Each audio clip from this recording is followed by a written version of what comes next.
तो स्वागत करता हूं मैं आपका वापस से एक बहुत ही इम्पोर्टेंट वीडियो में, जहां हम आज से शुरू कर चुके हैं जो बहुत इम्पोर्टेंट सब्जेक्ट है हमारे यूपीएससी के प्रिपरेशन में, जिससे बच्चे शायद बहुत हमेशा पढ़ते रहते हैं उस विषय को। उसके लिए कई सारी किताबें लेते रहते हैं, जैसे स्पेक्ट्रम। बहुत सारी किताबें हम बचपन एनसीईआरटी पढ़ते रहते हैं, और जो बचपन से हमको सबसे बोरिंग सब्जेक्ट लगता है स्कूल के लाइफ में, वो है हिस्ट्री। और हिस्ट्री में भी स्पेशल पीरियड मॉडर्न हिस्ट्री के बारे में हम बात करने वाले हैं। तो मुझे आप कमेंट में आज बता देना। आज वैसे हिस्ट्री को मैं एकदम बेसिक से लेके चलूँगा। जिसको इतिहास का एच भी नहीं पता होगा, आज वो इतिहास का वाई तक जान जाएगा। मतलब हिस्ट्री का एच से वाई तक आज मैं आपको सब बता दूंगा। लेकिन आप मुझे कमेंट में ज़रूर बता देना कि आपने इससे पहले हिस्ट्री पढ़ी है या नहीं पढ़ी है। तो फिर अगले वीडियो जब मैं अप्रोचेस पे कल का वीडियो जो लेके आऊँगा, तो उसमें एक अच्छा सुधार, मतलब एक लेवल के अलग लेवल पे लेके आऊँगा। अगर आपका बेसिक नहीं क्लियर है तो मैं और बेसिक से लेके आऊँगा, और बेसिक क्लियर है तो कल के वीडियो में आपको एक अलग ही लेवल मिलने वाला है। ठीक है, शुरुआत करता हूँ आज के वीडियो की। उससे पहले कुछ बेसिक बातें जान लेते हैं। बेसिक बातें ये कि इसकी पीडीएफ आपको टेलीग्राम पे मिल जाएगी। कोई डाउट हो तो कमेंट में लिख देना। हर संडे यानी कि हर वीकली बेसिस पे मैं डाउट सेशन लेके डाउट्स को करता रहूँगा। दूसरी बात मैप के बारे में, तो मैपिंग की जो चर्चा, मैपिंग की आप टेंशन मत लीजिएगा, मैपिंग भी हम करते रहेंगे। तो शुरुआत करते हैं आज के वीडियो की। What is history? हम जिस विषय को पढ़ रहे हैं वो विषय है क्या, आज उसको समझ लेते हैं। History is the study of the documentation of the past. इतिहास एक ऐसा दस्तावेज है, मतलब हम पुराने दस्तावेजों को पढ़ रहे हैं, हम अपने अतीत को पढ़ रहे हैं, हम पास्ट को पढ़ रहे हैं। Events before the invention of writing system are considered prehistory. क्या एक दिमाग में सवाल आता है, सर मुझे तो पता है कि ये लिखा गया है तो ये इतिहास है, उस जमाने में चीज़ लिखी गई तो वो इतिहास है, पर जिस जमाने में इतिहास नहीं लिखा जाता था, क्या वो इतिहास है? बिल्कुल, वो भी इतिहास है। इतिहास में उसको प्री हिस्ट्री बोला जाता है। क्या जिस समय में इंसान को कुछ खाने नहीं आता था, या कोई इंसान को कुछ पकाने नहीं आता था, क्या उस समय के बारे में जब हम पढ़ेंगे तो क्या हम कहेंगे कि हम इतिहास पढ़ रहे हैं? बिल्कुल, हम वहाँ कहेंगे कि हम वहीं पे भी इतिहास पढ़ रहे हैं। क्या इतिहास में हम क्या पढ़ते हैं? हम इतिहास में अतीत के आमूल-चूल परिवर्तन को पढ़ते हैं। यानी कि जब इतिहास में कुछ बदलाव होता है तो हिस्ट्री को तब पढ़ा जाता है। Are you understand? मतलब हम इतिहास में बेसिक क्या पढ़ते हैं? चेंज को पढ़ते हैं, बदलाव को पढ़ते हैं। हम मैक्सिमम चीज़ों को बदलाव को पढ़ते हैं। मुगल का शासन हट के किसी और का शासन आया, ये एक बदलाव है। दिल्ली सल्तनत का ये शासन हट के मुगल का शासन आया, ये एक बदलाव है। हम उस बदलाव को इतिहास में पढ़ते हैं। ठीक है, are you understanding my point? चलिए, तो हिस्ट्री क्या है पता चल गया आपको। अब हिस्ट्री की कुछ बेसिक चीज़ें। इतिहास के जनक किसको कहा जाता है? फादर ऑफ हिस्ट्री किसको कहते हैं? तो हेरोडोटस को कहते हैं। किसको कहते हैं? हेरोडोटस को कहते हैं। किसको कहते हैं? हेरोडोटस को कहते हैं। अभी कैसे इतिहास के जन्म हुआ, मैं आपको एक कहानी बताता हूँ। ठीक है, चलिए। अभी आप देखिए, आप एक राइटिंग स्किल से, एक ये जो हेरोडोटस थे ना, कहीं भी जाते थे ना तो लिखा करते थे। लिखा करने का मतलब, लिखते तो आप भी हैं कुछ ना कुछ, कभी कभी कई लोग होते हैं जिनको डायरी लिखने की कहाँ आदत होती है, तो लिखते तो आप भी, तो क्या आप भी इतिहासकार हैं? नहीं। क्यों इनको फादर ऑफ हिस्ट्री कहा जाता है? इसके बारे में एक चीज़ समझिए। इनसे पहले भी भारत में लिखा जाता था चीज़ें, लोग लिखते थे। रामायण लिखा गया है, महाभारत लिखा गया है, कई सारे नाटक लिखे गए, लेकिन फिर भी फादर ऑफ हिस्ट्री इंडिया से कोई क्यों नहीं है, ग्रीक से क्यों है? क्योंकि ये डेट से हिस्ट्री लिखा करते थे। जो कुछ भी लिखा करते थे तो उसमें तारीख डाल दिया करते थे। समझ रहे हो आप? महाभारत में या रामायण में आप उठा के देख लो, कहीं तारीख नहीं लिखी है। वो अलग बात है, लोग कहते हैं कि इतने हजार साल पहले की बात है, वो पुरातात्विक सोर्सों से पता चलता है। पुरातात्विक अभी मैं आपको बताऊंगा। लेकिन आप रामचरितमानस उठा के देख लो, भगवत गीता उठा के देख लो, कोई किताब उठा के देख लो, हिंदू धर्म की, कोई धर्म की, उसमें ना डेट नहीं लिखा है, तारीख नहीं लिखी है। अब पुराने ज़माने की भी कुछ चीज़ें देख लो, जब ये पुराने कालों की, तो उसमें तारीख नहीं लिखी है। लेकिन जब ग्रीक इतिहास हेरोडोटस ने लिखना चालू किया तो उन्होंने डेट, तारीख के साथ को हिस्ट्री लिखने की शुरुआत की। ठीक है, आप समझ रहे हैं? ठीक है, डेट ग्रीक्स ने लिखना चालू किया, इसलिए इतिहास यहाँ से चालू होता है। आप समझ रहे हो ना मेरी बात को? जब अगले चैप्टर में हिस्टोग्राफी पढ़ेंगे ना तो इन सब चीज़ों का बहुत काम में आएगा। फादर ऑफ हिस्ट्री किसको बोलते हैं? हेरोडोटस को बोलते हैं। अब ये एक टर्म दिख रहा होगा, प्री हिस्ट्री, प्रोटो हिस्ट्री और हिस्ट्री। चलिए ठीक है, प्री हिस्ट्री का समय कौन सा है? प्री हिस्ट्री वो समय है जब इंसान को लिखना नहीं आता था।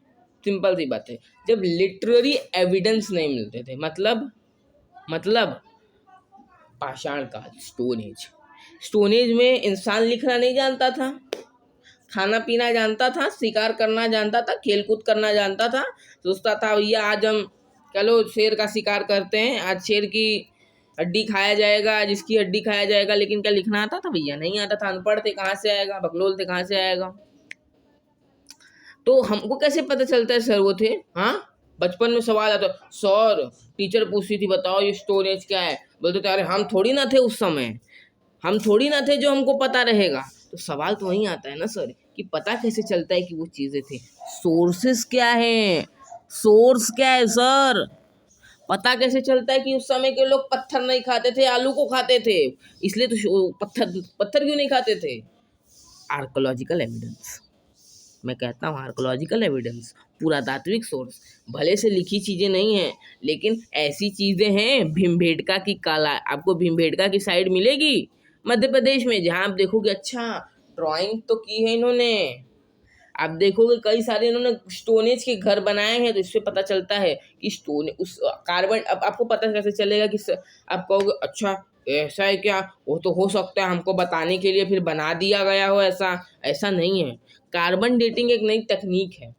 अब कार्बन डेटिंग से ये पता चलता है कि ये जो चीज़ है वो कितनी पुरानी है। कभी इसके ऊपर मैं एक विस्तार वीडियो लाऊंगा, कार्बन डेटिंग से पता कैसे चलता है। बस ये समझिए कि कार्बन डेटिंग एक ऐसी तकनीक है, रेडियो कार्बन डेटिंग, जिससे हमको ये पता चलता है कि कोई भी चीज़ है वो कितनी पुरानी है।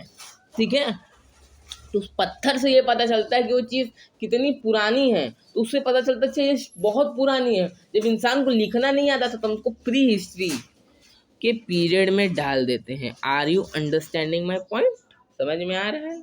चीज़ें समझ में आ रही है? चीज़ें क्लियर हो रही हैं कि नहीं, मुझे आप ये बताइएगा। अब अगला पीरियड आता है प्रोटो हिस्ट्री का। प्रोटो हिस्ट्री में क्या है सर? प्रोटो हिस्ट्री में इंसान को लिखना आता था, लेकिन ऐसा उसने लिख दिया कि किसी को समझा ही नहीं। मतलब कोडिफाइड नहीं हुआ है कि लिखा क्या है। मतलब मान लो मैंने लिख दिया हो, समझा? मान लो मैंने लिख दिया, कुछ समझा नहीं समझा। मान लो ऐसे लिख दिया मैंने, कुछ समझा नहीं समझा, मुझे भी नहीं समझा। अभी उनको तो समझा होगा। मेरी राइटिंग देख के कई लोग कहते हैं कि तुमको सिंधु घाटी की सभ्यता की समझ जाएगी, तुम्हारी उनकी राइटिंग मिलती है। पता नहीं वो कैसे, उनको लगता है इतिहास पढ़ाना पड़ेगा। शेयर कर देना उन लोगों तक, देख लेंगे। तो प्रोटो हिस्ट्री जो है, वो प्रोटो हिस्ट्री में आप ऐसी चीज़ें देखोगे। अब यहाँ पे आर्कोलॉजिकल सोर्स मिल जाएगा। आर्कोलॉजिकल सोर्स मतलब ऐसी चीज़ें जो आप छू के पता कर सकते हो। जैसे पुराने ज़माने का टीवी मिल गया हो आपको, एक समझ लीजिए, मान लीजिए नेहरू जी की छड़ी मिल गई, गांधी जी का चश्मा मिल गया, वो क्या आर्कोलॉजिकल सोर्स। समझ में आ रहा है? अब प्रोटो हिस्ट्री मतलब अशोक जी का कुछ मिल गया हो, अशोक का स्तंभ मिल गया हो, अशोक का महल मिल गया हो, तो आर्कोलॉजिकल सोर्स है। अब समझ में आ गया होगा आर्कोलॉजिकल का सोर्स मतलब। प्रोटो हिस्ट्री मतलब लिखा ऐसा दिया कि समझ नहीं आ रहा है, कोडिफाइड नहीं हो पा रहा है। एग्जाम्पल, सिंधु घाटी सभ्यता लिख लीजिएगा, कॉपी पेन लेके बैठिएगा, लेट के मत बैठिएगा कि सर पढ़ा रहे हैं, सर हम लेट के खाना खा रहे हैं, स्टैंड पे लगा रहे हैं, खाना खा रहे हो। बुक पेन लेके बैठना है, लिखते रहना है जो बता रहा हूँ। एग्जाम्पल प्रोटो हिस्ट्री के नीचे लिख देना है। क्या लिखना है? सिंधु घाटी सभ्यता, Harappan civilization, Indus valley civilization in India. क्या लिखना है? लिख देना है। क्यों ऐसा लिख दिया? सही समझ में आ रहा है? Proto history. अब यहाँ से ऐसा पीरियड आता है कि भैया पता चल गया है कि लिखा कैसे जाता है, पता चल गया है कि लिखा कैसे जाता है। लेकिन अब मैं यहाँ पे मैं आपको अपवाद पढ़ाने वाला हूँ। क्या पढ़ाने वाला हूँ? अपवाद पढ़ाने वाला हूँ। दोनों में, आर्कोलॉजिकल सोर्स में क्या अपवाद है, देखिए ब्लैंक स्क्रीन लेनी पड़ेगी मुझे उसके लिए। एक आर्कोलॉजिकल सोर्स में क्या अपवाद है, और लिटरेचर के लिखित सोर्स में भी विवाद होता है। अभी समझाएंगे उसी चीज़ को। आज मैं बेसिक से लेके चल रहा हूँ, बोरिंग सब्जेक्ट को इंटरेस्टिंग बनाने की ओर से चल रहा हूँ, तो इसीलिए मज़ा तो ज़रूर आएगा। वीडियो थोड़ी लंबी हो सकती है लेकिन मज़ा ज़रूर आएगा। अब आर्कोलॉजिकल सोर्स, मान लो आप जिस रूम में कमरे में बैठे हो, अगल बगल देख लो अगल बगल क्या है। मान लो रूम धड़ाम से नीचे गिर गया। अब आपने अगल बगल में देख लिया, कुछ कांच की चीज़ें हैं, कुछ लोखंड की चीज़ें हैं, कुछ स्टील की चीज़ें हैं, कुछ लकड़ी की चीज़ें हैं, और वो नीचे कुछ सीमेंट की चीज़ें हैं, कुछ नीचे गिर गई वो चीज़। 10,000 साल वाले बाद कुछ ऐसे लोग आए हो, इंसानी सभ्यता के ना हो, उनको ना पता हो कि इंसान जैसे लोग रहते हों, वो आए आपके घर के पास, देखे तो कांच था, तो उसमें एक बंदा बोलेगा ये पुराने ज़माने, उस ज़माने के लोग अरे कांच के हथियार इस्तेमाल किया करते थे। तो कहेगा अरे बुड़बक, उस समय के लोग कांच से कांच को खाया करते थे। तो कुछ कहेंगे अरे बुड़बक, तुम बुड़बक हो। उस समय के लोग कांच सजाया करते थे। तो कुछ कहेंगे उस समय कांच के घर हुआ करते थे। अपवाद है कि नहीं है? आर्कोलॉजिकल सोर्स, अब भीमबेटका में कुछ पाया जाएगा तो कहेगा कोई नहीं इसको ये किया जाता था, तो कोई कहेगा नहीं इसको ये किया जाता था। समझ रहे हो ना? लिटरेरी में तो और विवाद है भैया। अब लिटरेरी सोर्स में जो लिखा रहेगा वो बड़ा मजेदार है। देखो मान लो जेठालाल और भिड़े के बीच में लड़ाई हो गई। अब जेठालाल और भिड़े के बीच में लड़ाई हो गई है, किसी को पता नहीं है लड़ाई हुई तो जीता कौन। तो अब ये है कि भाई किताब लिखी जाएंगी लोगों के द्वारा, उससे पता चलेगा। तो टप्पू ने किताब निकाली, जेठा बहादुर जेठा, उसमें लिखा है जेठालाल ने भिड़े को हरा दिया। सोनू ने किताब निकाली, बहादुर भिड़े जबरदस्त जेठालाल, बिंदास भिड़े करके उसने किताब निकाली, उसमें लिखा है भिड़े ने जेठालाल को हरा दिया। सोनू ने लिखा भिड़े जीता, टप्पू ने लिखा जेठा जीता। अब जीता कौन? लिटरेरी एविडेंस का यही है ना।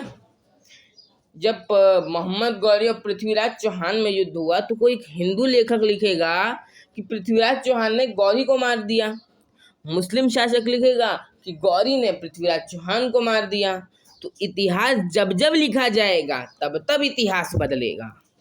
अब 1857 की क्रांति में अंग्रेज लिखेगा अंग्रेजों ने खूब से भारतीयों को, जंगली भारतीयों को हरा दिया। अंग्रेज क्या लिखेंगे कि अंग्रेजों ने इन जंगली असभ्य भारतीयों को हरा दिया। तो भारतीय इतिहासकार लिखेगा कि भारतीय वीरों ने अंग्रेजों को हरा दिया, भारतीय वीरों ने अंग्रेजों को धूल चटा दी। समझ रहे हो? तो इतिहास जब जब लिखा जाता है तब तब इतिहास भी बदला जाता है। अभी मैं इसका एक वो भी है, इसका अल्टरनेटिव क्या है, जब मैं आर.एस. शर्मा पढ़ाऊंगा, एक न्यूमिस्मेटिक मेथड होता है, उसका ये अल्टरनेटिव है कि समझने का कि लिटरेरी सोर्सेज, जब दो लिटरेरी सोर्सेज विपरीत बता रही हैं। अब कहोगे सर कैसे पता कैसे चलता है, फिर इतिहास में हम मानते क्यों हैं कि कोई चीज़ ऐसी है? तो उसका कारण सबसे बड़ा यही है कि जब ज़्यादा किताबें, ज़्यादा लिटरेरी सोर्सेज एक चीज़ के बारे में कहती हैं तो व्यापक रूप से पता चलता है कि हाँ ये बात तो लगभग लगभग सही है। अब ज़्यादा करके जब दो सोर्सेज हैं विपरीत मिल रहे हैं तो उसके लिए एक मेथड होता है न्यूमिस्मेटिक मेथड। कभी इसके बारे में बात करूँगा। न्यूमिस्मेटिक मेथड भी एक मेथड है, इतिहासकारों के द्वारा इसको जन्मा गया है। ये न्यूमिस्मेटिक मेथड से ये पता चलता है कि किसने जीता या कौन आगे तक रहा। कभी इसके बारे में मैं बात करूँगा न्यूमिस्मेटिक मेथड के बारे में। वो एक इतिहास का मेथड है। इतिहास लेखन में कई सारे को, अभी मैं कल आपको अप्रोच पढ़ाऊँगा कि अप्रोच क्या होते हैं इतिहास में। तो यहाँ तक आपको बातें क्लियर हो गई हैं। अब सबसे बड़ा सवाल आता है, सर आपका टाइटल क्या है आज के वीडियो का? Modern history. सर ये मॉडर्न हिस्ट्री क्या होता है, ये ज़रा थोड़ा सा बता देना, या आधुनिक भारत का इतिहास क्या होता है, ज़रा सा ये थोड़ा बता देना। तो अब मैं बेसिकली उस पर आ जाता हूँ। What is an modern history? अब 3 भागों में इतिहास को इतिहासकारों ने डिवाइड किया है, एंशियंट, मिडिवल और मॉडर्न। अब प्राचीन में क्या है? प्राचीन एक ऐसा समय है जब, प्राचीन भारत कहते हैं उसको, यानी प्राचीन समय। मिडिवल में मध्यकाल, ये मॉडर्न और प्राचीन के बीच का समय उसको हम मध्यकाल कहते हैं। अब इसमें ना सोसाइटी में चेंज होता है। अब मैं इंडिया के रफली में इंडिया में तरफ देता हूँ। एंशियंट में आप शुरुआत में वैदिक से देखोगे कि सिविलाइजेशन, सभ्यता कैसे बढ़े, जब इंसान जंगली से सभ्य कैसे बने। फिर आप मिडिवल इंडिया में देखोगे कि जो सभ्यता है, जो राजाएं हैं, वो कैसे बड़े बड़े साम्राज्य बने गए, फिर आप देखोगे, देखो एंशियंट और मिडिवल की सबसे बड़ी बात, एंशियंट में पूरी दुनिया में कुछ हो रहा है तो इम्पैक्ट नहीं पड़ने वाला किसी जगह पे। मान लो कि कोई अमेरिका, मान लो कि कोई यूरोप की जगह है, वहाँ पे किसी की नानी मर गई तो भारत में कोई असर नहीं पड़ेगा, मिडिवल में भी लगभग लगभग कोई असर नहीं पड़ेगा, लेकिन मॉडर्न में पड़ेगा भैया। मॉडर्न ऐसी चीज़ है, मॉडर्न हिस्ट्री का मैं आपको एक बेसिकली चीज़ बताऊं कि अगर दुनिया के कोने में कोई चीज़ होगी तो उसका भारत पे असर पड़ेगा। बहुत एग्जाम्पल्स हैं उसके, आप देखोगे वर्ल्ड वॉर यूरोप में हो रहा था, भारत में कैसे असर पड़ा सर।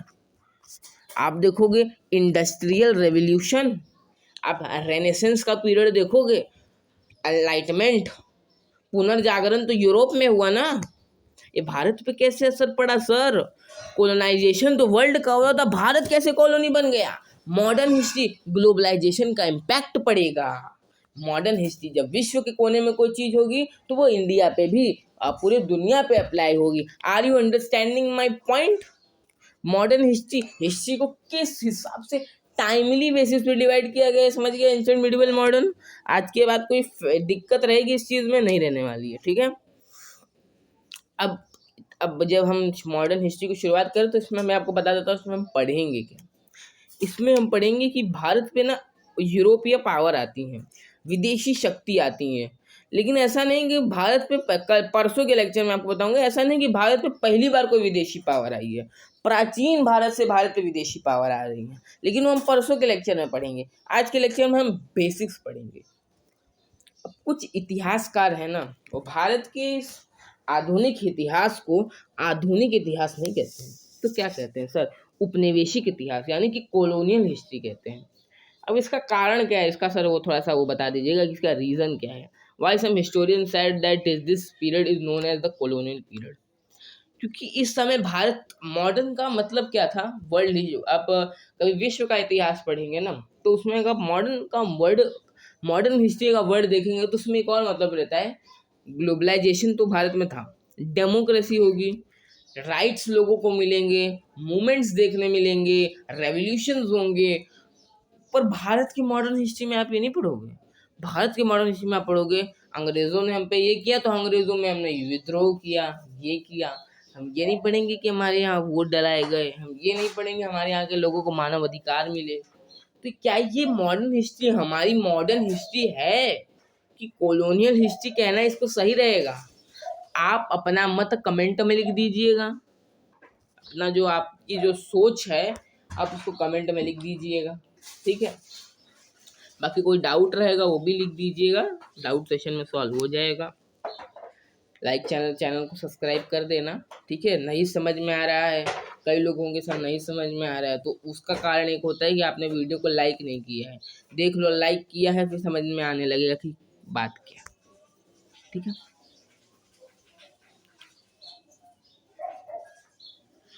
अब हम बात करते हैं सोर्स ऑफ हिस्ट्री की, सोर्सेज ऑफ हिस्ट्री की। अपने सोर्स, मॉडर्न हिस्ट्री के सोर्स की हम बात करेंगे, मॉडर्न हिस्ट्री के सोर्सेज की। ये आर्चीव्स वर्ड क्या है। जो भी आधुनिक भारत में लीगल डॉक्यूमेंट्स हमको मिलते हैं, एडमिनिस्ट्रेटिव एक्टिविटीज मिलती हैं, डॉक्यूमेंट्स मिलते हैं, सोशल कॉमर्स डॉक्यूमेंट्स मिलते हैं, मतलब पता कैसे चलता है कि समाज का क्या हिस्सा था, तो उससे हमको यह पता जरूर चलता है कि जो मतलब जो भी आपको चीज़ें मिलेंगी ना मॉडर्न हिस्ट्री की, जिससे आपको पता चलेगा कि ये जो मॉडर्न हिस्ट्री में ये हुआ करता था, तो उसको आर्चीव्स बोलते हैं। जैसे ईस्ट इंडिया कंपनी में अपना एक आर्चीव निकाला था, मतलब जो मॉडर्न हिस्ट्री के सोर्सेज है उसको आप आर्चीव्स बोल सकते हो। Literary evidence of modern Indian history are called archives, ठीक है, स्पेक्ट्रम में लिखा गया है। अब जैसे ईस्ट इंडिया कंपनी की किताब लिखी है, उसके बारे में आपको डिटेल्ड पता चल जाएगी उनका ट्रेड कैसे हुआ करता था, तो उससे हमको ये तो पता चलता है कि ईस्ट इंडिया कंपनी भारत में आई थी, ठीक है। चलिए, अब कौन कौन से आर्चिवल मटेरियल्स मिलेंगे हम इसको भी देख लेते हैं। पहला आर्चिवल मटेरियल है सेंट्रल गवर्नमेंट आर्चिवल मटेरियल, जो दिल्ली में रखे गए हैं। कई सारे ऐसे डॉक्यूमेंट्स हैं, कई सारे ऐसे पुरातात्विक सोर्स हैं जिससे हमको पता चले, डॉक्यूमेंट्स है, कोई सर्वे हुआ होगा 1871 में, 1881 में आई वुड से कि जनगणना हुई थी, सेंसस हुआ था, तो उसके सर्वे हुए होंगे, तो किसके पास होंगे बेटा? वो होंगे सेंट्रल गवर्नमेंट के पास। Are you understanding my point और नॉट? समझ रहे हैं ना मैं क्या चाह रहा हूँ वहाँ पे, समझ रहे हैं ना? वरना फिर वो 3 इडियट्स वाला नहीं होगा ना, अरे कहना क्या चाहते हो। ठीक है, सेंट्रल गवर्नमेंट आर्चिव्स मतलब जो सर्वे ब्रिटिशर्स ने करवाए होंगे, जो डॉक्यूमेंट्स होंगे, जो लीगल डॉक्यूमेंट्स होंगे, तो कहाँ होंगे? सेंट्रल गवर्नमेंट के पास, दिल्ली में होंगे ना। कोई वॉइसराय ये बना, कोई बहुत सारे एक्ट पास हुए थे, आपको पता होगा, मार्ले मिंटो, नहीं पता होगा तो अलग बात है, बता रहा हूँ, Morley Minto regulating act, मॉन्टेगो Chelmsford, तो वो सब कहाँ होंगे? उसके लीगल डॉक्यूमेंट्स कहाँ होंगे? सेंट्रल गवर्नमेंट आर्चिव्स में ही होंगे। स्टेट गवर्नमेंट आर्चिव्स, ये वो राज्य सरकार वाला नहीं है। राजस्थान में प्रिंसली स्टेट थे, राजघराने थे। मध्य प्रदेश में सिंधिया परिवार था, मराठा परिवार था, तो उसमें जो सोर्सेस थे उनके पास भी तो पुरातात्विक सोर्स होंगे भाई। शिवाजी की तलवार होगी, बाजीराव की तलवार होगी, इनकी तलवार होगी, कोई राजपूत की तलवार होगी, तो स्टेट गवर्नमेंट आर्चिव्स में कह सकता हूँ कि नहीं कह सकता हूँ? कह सकता हूँ। Archives of 3 presidency, Bombay, Bengal and Madras, ये ब्रिटिशर्स 3 जगह में बहुत ज़्यादा थे, तो उसमें जो आर्चिव्स में लिखे थे, उसमें जो उन्होंने किताबें लिखी थी, उसमें जो पुरातात्विक सोर्स मिलते हैं, तो उसको हम बोलते हैं archives of 3 presidencies. Are you understanding my point? European powers, other European powers, अब वास्को डी गामा मतलब पुर्तगाली भारत में आए थे, गोवा के साइड में रुके थे। डेनमार्क भारत में आए थे, डेनिश लोग। बाकी फ्रांसीसी आए थे, स्पेनिश भी आए थे, तो उन्होंने भी कुछ लिखा होगा, वो भी लिखेंगे कुछ, आएंगे देखेंगे, वाओ ताजमहल, ताजमहल हाँ ताजमहल, वाओ ये नदी बह रही है, वाओ यहाँ के लोग तो पान खा रहे हैं, वाओ यहाँ के लोग सुपारी खा रहे हैं, वाओ यहाँ के लोग ऐसे घूम रहे हैं, वाओ यहाँ के लोग ऐसे, लिखेंगे, पता कुछ चलेगा, उसको भी तो आर्चिव्स कह सकते हैं। पब्लिश्ड आर्चिव्स, पब्लिश्ड आर्चिव्स मतलब कुछ चीज़ें पब्लिश की गई होंगी, कुछ चीज़ें पब्लिश्ड की गई होंगी, कोई डॉक्यूमेंट पब्लिश्ड किया होगा भाई, जनता पढ़े। अब जनता जब पढ़ेगी, जब पब्लिश्ड ये गवर्नमेंट में तो कई सीक्रेट चीज़ें भी होंगी ना, सेंट्रल गवर्नमेंट वाले में बहुत सारी सीक्रेट चीज़ें होंगी। मानते हो कि नहीं मानते हो मित्रों? मानते हो कि नहीं मानते हो? मानते हो ना? सीक्रेट डॉक्यूमेंट्स होंगे ब्रिटिश गवर्नमेंट के, secret documents east India company के होंगे, तो वो सेंट्रल गवर्नमेंट आर्चिव्स में होंगे। लेकिन इसमें तो पब्लिश्ड है, यानी ऐसी चीज़ें जो जनहित में जारी हों भाई, जनहित में जारी हों, लोग पढ़ सकें, तो इसको क्या बोलते हैं? पब्लिश्ड आर्चिव्स बोलते हैं। बायोग्राफीज, गांधी जी की बायोग्राफी है, कुछ ब्रिटिशर्स अपनी बायोग्राफी लिखा करते थे, जैसे ह्यूम ने एक बायोग्राफी लिखी है, तो सब ने अपनी अपनी बायोग्राफी लिखी है, तो वो भी एक बायोग्राफीज हो गई। दूसरा न्यूज़पेपर्स, न्यूज़पेपर्स उस समय बहुत सारे न्यूज़पेपर भी उस समय ज़माने में बहुत फेमस हुआ करते होंगे। समझ रहे हो मेरी बात को? एक सवाल आपके दिमाग में आता होगा कि ये सर जो न्यूज़पेपर्स हैं भारत में शुरुआत कब से हुआ? तो 1780 में ना जेम्स ऑगस्ट हिक्की ने एक न्यूज़पेपर पब्लिश किया था, उसका नाम था द बंगाली गैजेट और कैलकाटा जनरल एडवर्टाइजर। ये पहला न्यूज़पेपर था जिसको ब्रिटिश गवर्नमेंट के द्वारा शुरू किया गया था। ठीक है, तो ये जो न्यूज़पेपर था ना, इसको 2 साल में ही सीज कर दिया गया था, लेकिन उसके बाद बहुत सारे न्यूज़पेपर्स आपको पावर में दिखेंगे, मतलब आने हुए दिखेंगे। जैसे दादा भाई नौरोजी वॉइस ऑफ इंडिया लिखेंगे, सुरेंद्रनाथ बनर्जी का न्यूज़पेपर आपको दिखेगा बंगाली करके। आई वुड से कि आपको डॉक्टर बाबा साहेब अम्बेडकर का बहिष्कृत भारत, जनता समता और बहुत सारे न्यूज़पेपर्स दिखेंगे, ऐसे अलग अलग ऑथर्स के आपको न्यूज़पेपर्स दिखते रहेंगे। तो उससे हमको एक चीज़ तो पता चलता है कि न्यूज़पेपर्स भी एक सोर्स है। द हिंदू मिल जाएगा आपको, तो न्यूज़पेपर्स भी एक सोर्स है मॉडर्न हिस्ट्री को पता करने के लिए, है कि नहीं है? मॉडर्न हिस्ट्री को पता करने के लिए न्यूज़पेपर्स भी एक सोर्स तो है, उससे पता चलेंगे कुछ कुछ चीज़ें। तो newspapers are also sources archival materials. Painting, painting में एक टेक्निक का नाम याद रखना, पटना कलाम। पटना कलाम करके, ये ब्रिटिशर्स की टेक्निक थी। तो इस टेक्निक को आप जरूर याद रखना, इसका नाम है पटना कलाम, ठीक है।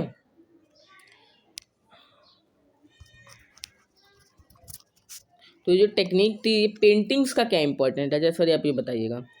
जब आप एक इलाहाबाद की ट्रीटी हुई थी, आप 8वीं की एनसीईआरटी, जब अभी आप इस आज के वीडियो के बाद गूगल पे जाना है, कोई भी वेबसाइट, आपको पता ही होगा एनसीईआरटी कैसे डाउनलोड करते हैं। तो एनसीईआरटी 8वीं कक्षा का तीसरा चैप्टर डाउनलोड कर लेना, पहला भी कर लो, 8वीं कक्षा का हिस्ट्री का।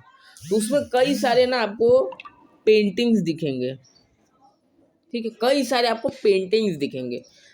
तो मैं कहता हूँ इलाहाबाद ट्रीटी का भी एक पेंटिंग बनाया गया है, तो हमको भी पता चलता है हाँ कि शाह आलम II ने और ब्रिटिशर्स ने एक ट्रीटी साइन की। तो मैं कह सकता हूँ कि पेंटिंग भी शौक के अलावा एक आर्चिवल मटेरियल्स है। किसी प्रिंस का बना दिया हो जो भारत घूमने आया हो, तो उससे हमको ये पता चलता है चाहे कोई प्रिंस भारत घूमने आया था, कोई युद्ध का बना दिया हो, तो उससे हमको ये पता चलता है कि ये वॉर हुआ था, ये बैटल हुआ था, वॉर नहीं कहने, बैटल हुआ था।